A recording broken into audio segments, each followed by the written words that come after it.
안녕하세요, 여러분. 하간미소 마라톤 독서클럽 라이언킨입니다. 이번에 다룰 내용은 불안세대의 사부의 제10장 정보와 테크 회사가 지금 할 수 있는 일입니다.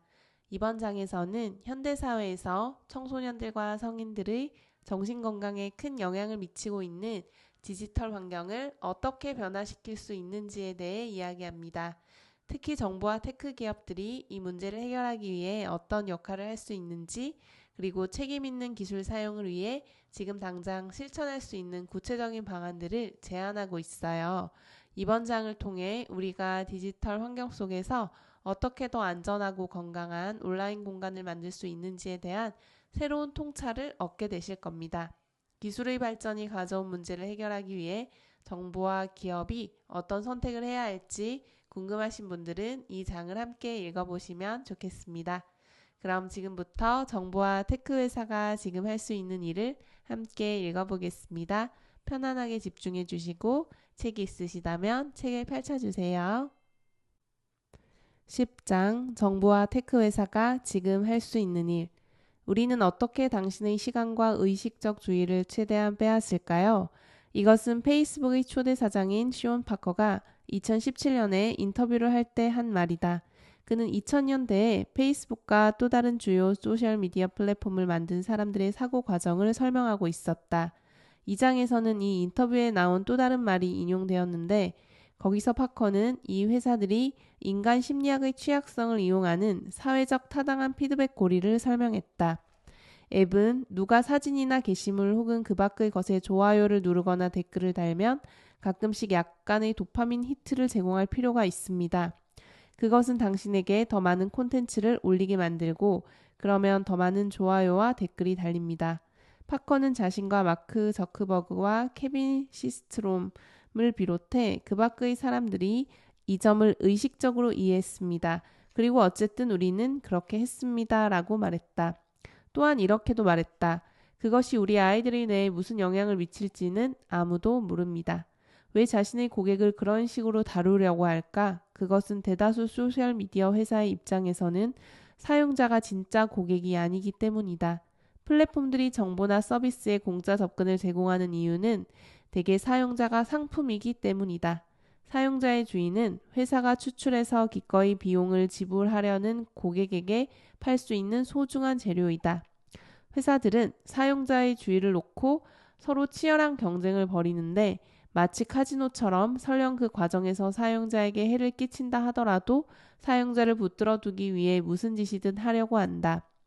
회사들의 행동을 바꾸려면 많은 산업에서 그랬던 것처럼 거기에 작용하는 인센티브를 바꿀 필요가 있다.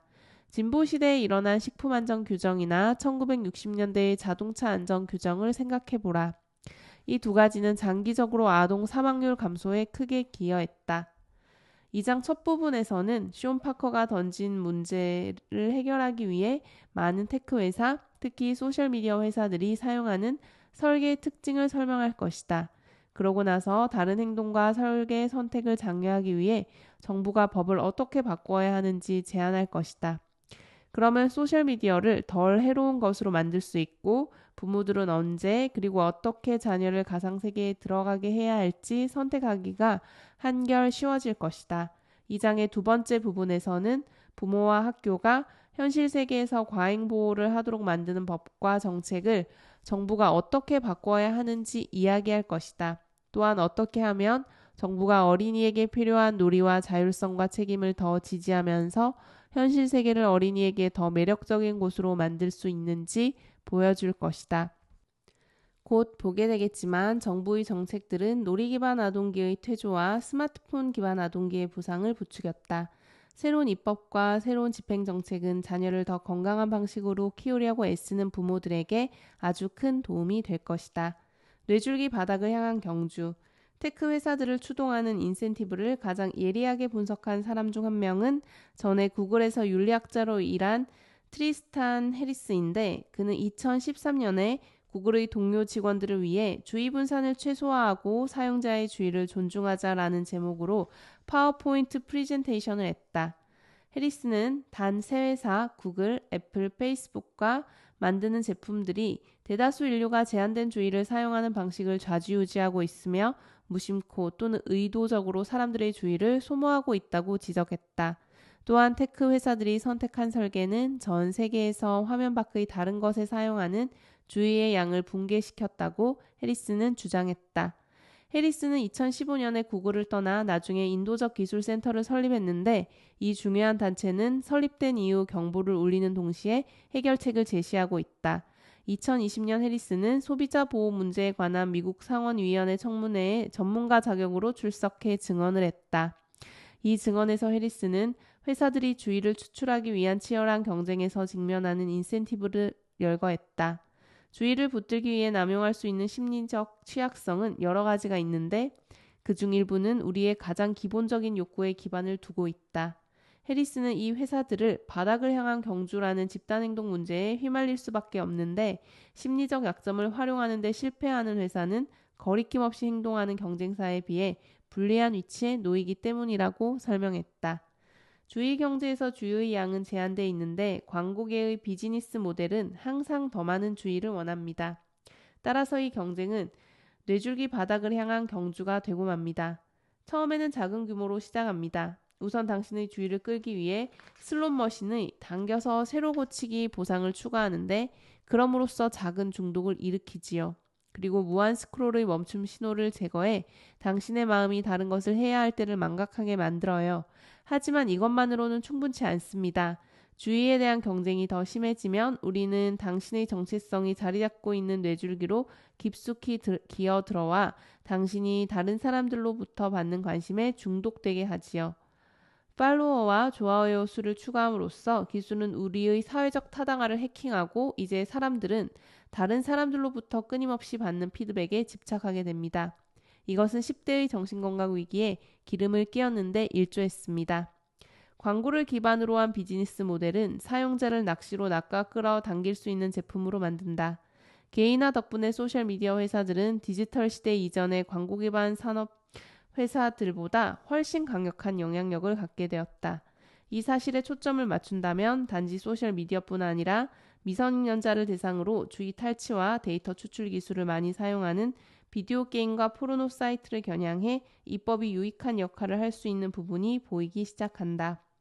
사용자 생성 콘텐츠에 광고를 붙임으로써 수익을 올리는 비즈니스는 반드시 실행해야 할 기본 원칙이 3가지 있다. 사용자 수를 늘리고 사용자에게 해당 앱 사용에 더 많은 시간을 쓰게 하고 사용자에게 더 많은 콘텐츠를 올리고 관여하게 함으로써 다른 사용자들을 그 플랫폼에 끌어들여야 한다. 회사들이 사용자 수를 늘리는 한 가지 방법은 13세 미만 사용자의 입장을 금지하는 자체 규정을 지키지 않는 것이다. 2019년에 8월에 나는 마크 저커버그와 영상통화를 했는데 저커버그는 비평가를 포함해 광범위한 사람과 접촉을 시도하고 있었다. 나는 그에게 내 아이들이 중학교에 들어갔을 때 둘 다 대다수 그부가 인스타그램 계정을 갖고 있다고 말했다는 사실을 알려주었다. 나는 저커버그에게 이 문제에 대해 어떤 계획을 갖고 있느냐고 물었다. 그는 하지만 우리는 13세 미만인 사람은 계정을 개설하지 못하게 하고 있습니다. 라고 대답했다. 나는 그 통화를 하기 전에 가상의 13세 여자아이를 위한 가짜 계정을 만들었는데 내가 주장한 나이를 검증하기 위한 시도가 전혀 없었다고 알려주었다. 그러자 저커버그는 우리는 그 문제를 해결하기 위해 노력하고 있습니다. 라고 대답했다. 이 장을 쓰고 있을 때 나는 또 다른 가짜 계정을 손쉽게 만들었다.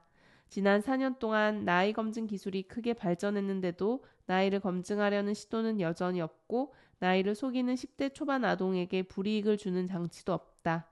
만약 인스타그램이 연령 미달 사용자를 차단하거나 추방하려는 노력을 실제로 기울인다면 그 사용자들을 틱톡이나 다른 플랫폼에 빼앗기고 말 것이다.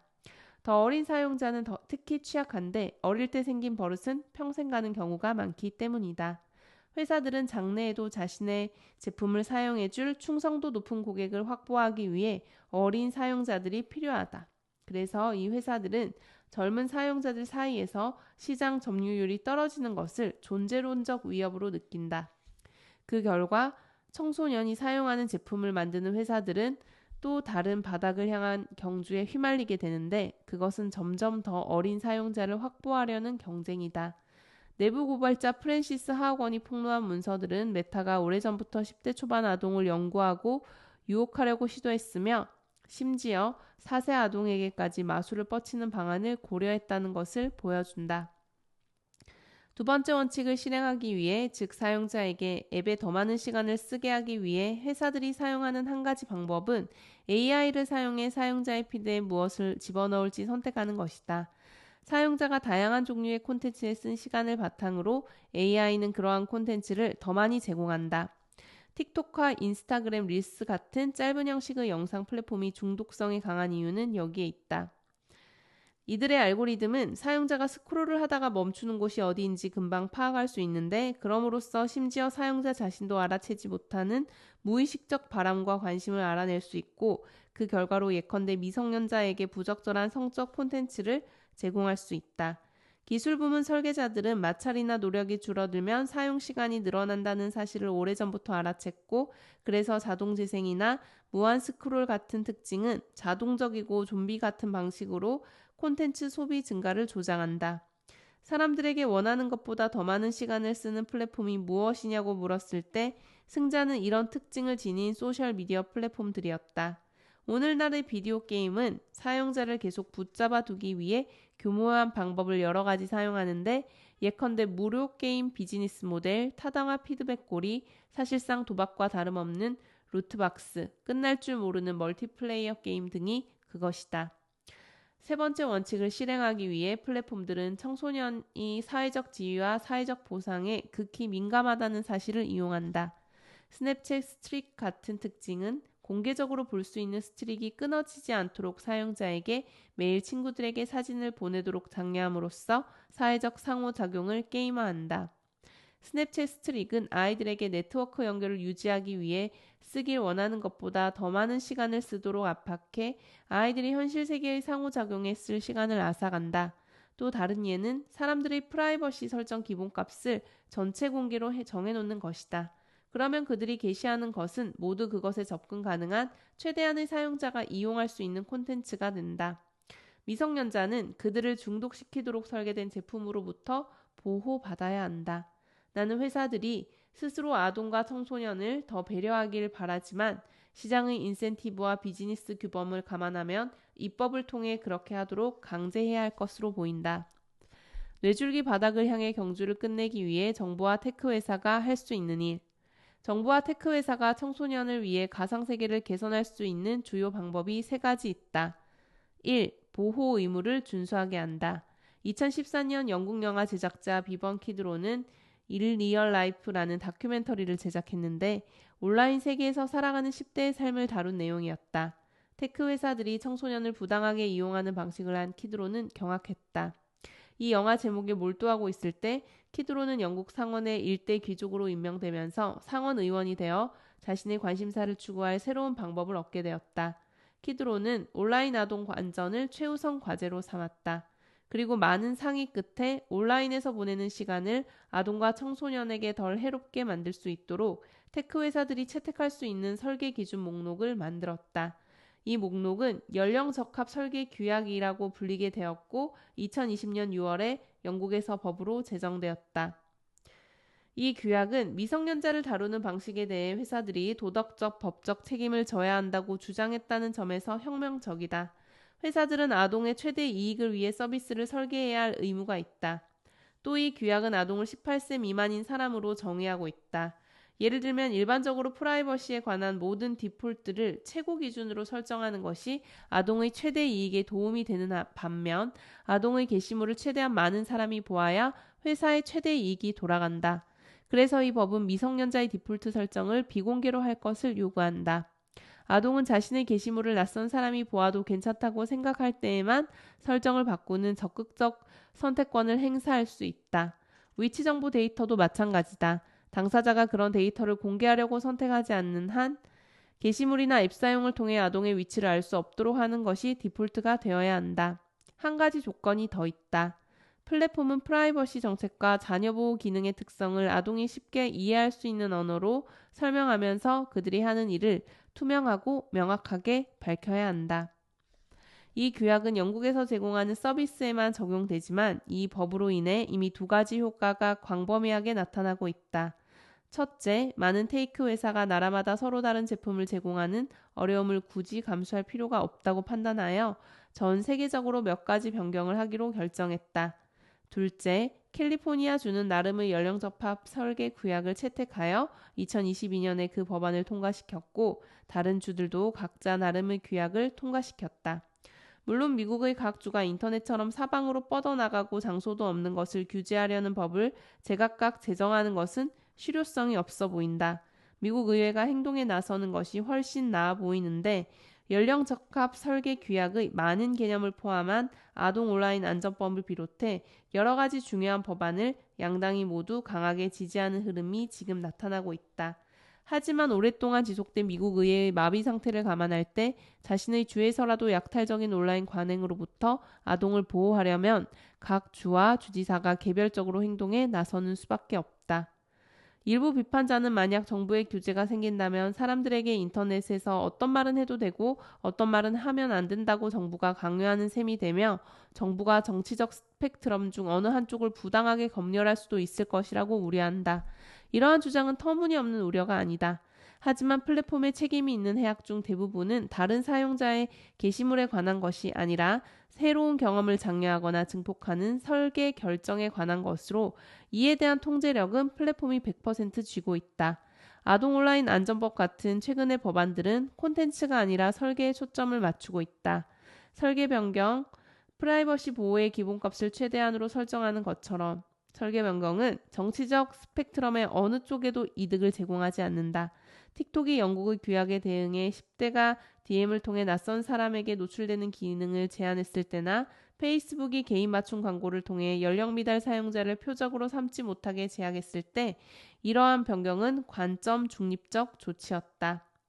2. 인터넷 성인의 나이를 16세로 상향한다.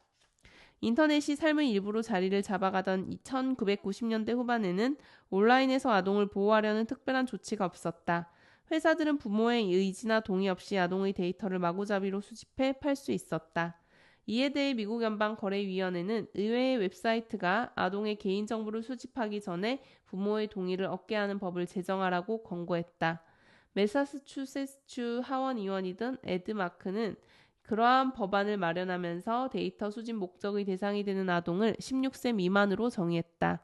그 시대의 전자상거래 회사들은 이에 반대했고 새 법안이 피임이나 낙태를 비롯해 그 밖의 민감한 주제의 정보에 10대의 접근을 어렵게 만들 것이라고 우려한 시민자유단체들과 연대했다. 그 법안을 둘러싼 협상에서 아동의 연령을 13세로 낮추는 타결안이 도출되었다. 그 결정 과정에서 청소년의 뇌발달이나 성숙에 대한 고려는 전혀 없었다. 그것은 오로지 정치적 타협에 불과했다. 그럼에도 불구하고 13세는 미국에서 사실상 인터넷 성인 나이가 되었고 그럼으로써 전 세계에서도 인터넷 성인 나이가 되었다. 13세 이상이거나 적어도 자신이 13세 이상이라고 주장하는 사람은 누구건 데이터 수집 목적을 위한 성인으로 간주되었다. 훗날 마키 상원 의원은 그것은 너무 어린 나이였고 그 당시에도 나는 그것이 너무 어린 나이라는 걸 알고 있었다. 하지만 그것이 내가 할 수 있는 최선이었다 라고 말했다. 네, 여기까지 읽도록 하겠습니다. 지금 이어지는 내용은요. 지금 347페이지까지 읽었는데 10장은 363페이지까지 이어집니다. 이어지는 내용은 계속해서 나이의 확인 과정을 쉽게 만든다. 그리고 학교에서 휴대폰 사용 금지를 장려한다와 같은 주장을 통해서 정부와 테크 회사가 할 수 있는 일을 소개하고 있고요. 그리고 또 계속해서 정부가 더 나은 현실 세계의 경험을 장려하기 위해 어떤 일을 할 수 있는지를 이어서 이야기합니다. 예를 들면 첫 번째, 자녀에게 현실 세계의 자유를 누리게 했다는 이유로 부모를 처벌하는 행위를 중단한다. 두 번째, 학교에서 더 많은 놀이를 장려한다. 세 번째, 공공장소를 설계하고 구획할 때 어린이를 고려한다. 그리고 네 번째, 직업교육과 수습과정, 청소년 개발 프로그램을 늘린다와 같이 현실 세계에서 어떻게 아이들에게 더 많은 자유를 누릴 수 있도록 하는지에 관한 논의가 이어서 나옵니다. 오늘 장에서는 디지털 환경 문제를 해결하기 위해 정부와 기업이 각각 어떤 역할을 해야 하는지에 대한 이야기를 나누었는데요. 특히 하이트는 정부의 역할로 규제와 정책을 통해 안전하고 건강한 환경을 조성하는 것을 강조했으며, 테크 회사들이 디자인과 알고리즘을 재설계하여 청소년들과 사용자들이 더 책임감 있고 균형 잡힌 온라인 활동을 할 수 있도록 도울 수 있다고 제안했습니다. 여러분들도 이번 장을 읽으시면서 느꼈겠지만, 단순히 개인의 의지와 노력만으로는 이런 거대한 디지털 문제를 해결하기 어렵습니다. 우리 모두가 더 나은 온라인 환경을 만들기 위해 정책적 변화와 기업의 책임 있는 기술 개발이 함께 이루어져야 한다는 점을 다시 한번 깨닫게 되었습니다. 다음 장에서는 이러한 제안들을 현실적으로 어떻게 실행에 옮길 수 있는지와 관련된 구체적인 사례들을 살펴볼 예정입니다. 그럼 오늘도 끝까지 들어주셔서 감사드리고, 나머지 페이지들도 스스로 한번 읽어보시면 좋겠습니다. 좋아요와 구독으로 응원해주시고 또 다음 영상에서도 함께 해주시길 바랍니다. 그럼 내일 이 시간에 다시 뵐게요. 고맙습니다. 감사합니다.